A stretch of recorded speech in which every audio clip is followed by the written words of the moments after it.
Hey everyone, Clio here, and it's time for Talking Arcs. So I have another arc copy to review for you, so it's time for another installment.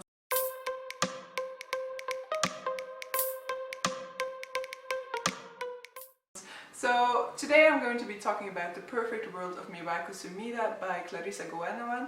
This is published by Scribe Publications in the UK. It is already out in the US, but in the UK it will be available on the 29th of September, so next week. So definitely do get around to pre-ordering if it sounds like your deal. So my thanks already to Netgalley for the possibility of getting this e-arc, and of course to the publisher Scribe Publications for approving my request. So The Perfect World of Miwako Sumida is a story set in Japan in which we are kind of getting a perspective on this elusive character of Miwako Sumida through the perspectives of three of her friends, three people who have been close to her at some point of their lives. So this story immediately sets off with Ryusei and Chie, two of the perspectives that we will be following within this novel.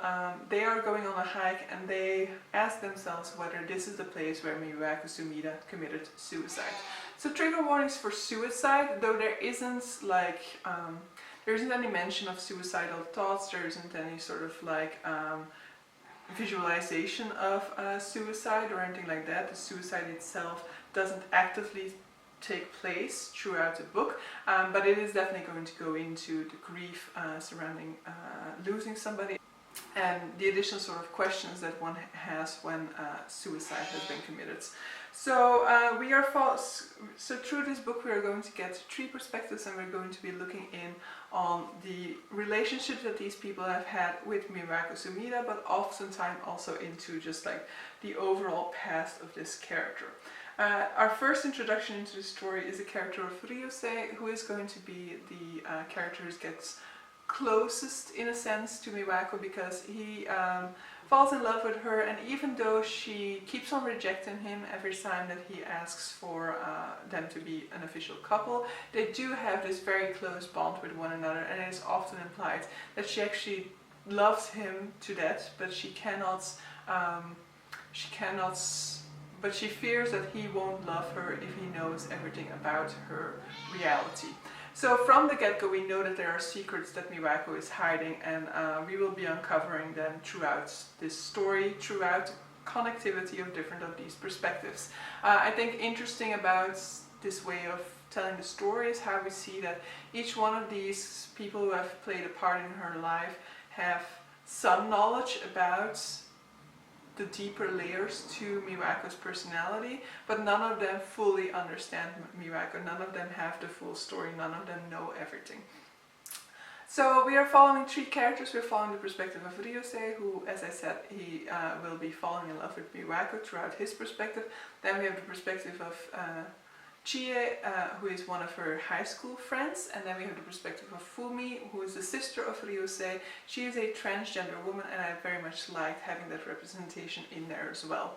Now for our first perspective, it's very much a sort of like set of perspective. It's very much the way in which we're going to kind of start rooting for Miwako Sumida, even though we know that she has committed suicide. I, at least throughout that perspective, was still hoping for them to have that beautiful relationship, for them to fully embrace one another's love for each other. And through that perspective we're kind of going to have the timeline from Ryusei meeting her until the points of the story in which she has committed suicide.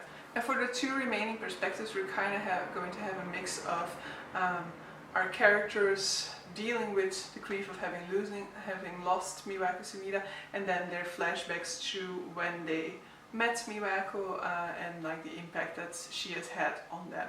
I very much loved this book. As I said, I very much liked the transgender representation. It was, in my opinion, it was handled very well. Like, none of these characters ever question the fact that she is a woman or use wrong pronouns or anything like that. They very much love and accept her for who she is, and she herself also loves and accepts herself the way that she is. She's very confident as a woman. She's very much confident in her skin, in her body, in her identity, and I just loved seeing that.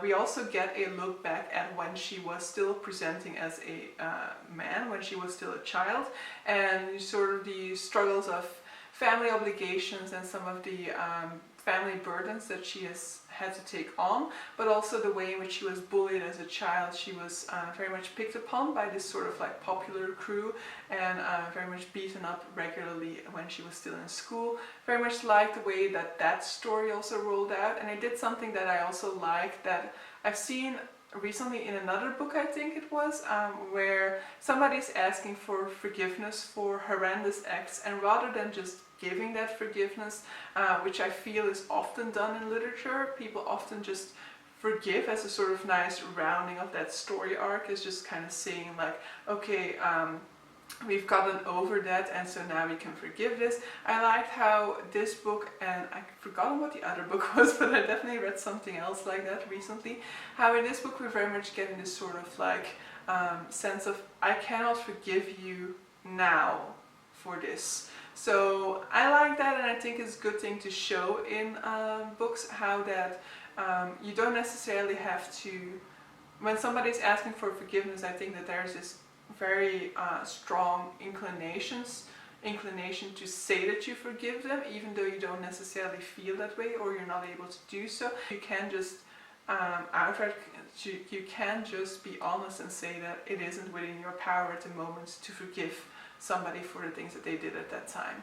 Another thing that I very much liked was a beautiful friendship between, or the sibling bond between Ryusei and Fumi. So they are extremely close to one another. They have gone through quite a lot throughout their life because they lost their parents very early on, and then I'm going to assume that due to the transition from Fumio into Fumi, they also got very close. But so I very much love the way that that sibling bond was portrayed, and the way in which they not only were constantly there to support one another, and the way in which Fumi had to give up a whole lot of her dreams for in order for her to be able to support Ryusei, but also the way in which they are able to take distance from each other when one of them needs space. So there's a big chunk of this novel, for example, where Fumi needs to kind of give Ryusei his space because Ryusei needs to process the loss of Miwako.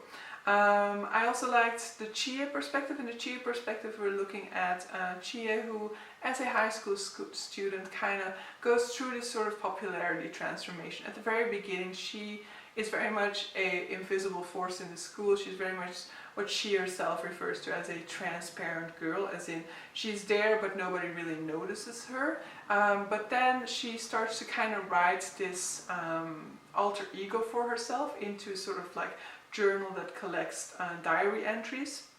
And she makes up this sort of alter ego for herself, but that alter ego starts to take over her personality a little bit more, so she becomes a little bit more colorful, is noticed a little bit more, and becomes more of a sort of like it girl. But it also goes into like how the sort of like constructedness of that personality. You know, she often feels like it's not Chie who is popular, it's this alter ego that she created, and that's not her real personality, that's not really her. And it also goes into the like possible shallowness of some of those bonds, because at some point she will overhear some of her supposed friends talk about her behind her back, really saying like she's coming on way too strong, she's desperate, she's clinging, and how they wouldn't really be friends with her if it wasn't for the fact that she was popular. So overall, very much like this story, it very much is a beautiful slice of life novel, which also has some magical realism elements. So I definitely think it would also work for like fans of Murakami, but then maybe his more like contemporary stuff. But so it has a little bit of that feel of a Murakami novel to it, without being as weird as a lot of his novels are. So it's definitely more on his like contemporary side. There's always this sort of like magical realism element floating around, and so in this one it actually kind of takes a long time for that element to appear. There is this sort of symbolic scene somewhere in the middle of the book that if it were like, if it stood on its own, that would just be a sort of like beautiful symbolic presence within the novel. But then in this third part of this novel we are going to go in to magical realism a lot more. And I actually like the way in which that third part was a manifestation of the way in which people deal with grief, the way in which some people might deal with grief. So in conclusion, I really like this novel. I think I gave it like a 4.5 stars out of 5 stars. There's nothing really wrong with this novel for me, so I cannot really say why I'm not going to give it a 5-star rating. But I would definitely say if you're into like quiet Japanese literature, then this is also a very nice one for you to dive into. Definitely has that slice of life quality intermixed with a little bit of magical realism, and definitely delves into more of sort of like the characters' thoughts and feelings, the characters' past and their explorations of their past, than that it actually dives into any sort of real action or anything like that. So do be wary of that if you're somebody who needs like plots in order to drive yourself through a book. It's in essence, there's not really that much that is happening, though we are looking back at past events, of course, but it's not really like there's a plot line that you can kind of recover, or that really holds the narrative together or something like that. But yeah, I really definitely loved it and will be looking out for more by this author. I actually did already have her previous novel Rainbirds on my want to read list on Goodreads, and it's definitely like gone up a tier in my want to read list now. But so yeah, that's going to be it for this little review. I hope you liked it. Definitely let me know down below if you're interested in reading this book, or maybe if you've already read it, what you thought about it. And definitely let me know if you've read Rainbirds, what your opinion is about that, whether I should be diving into it soon or not. So yeah, see you guys for the next one. Bye.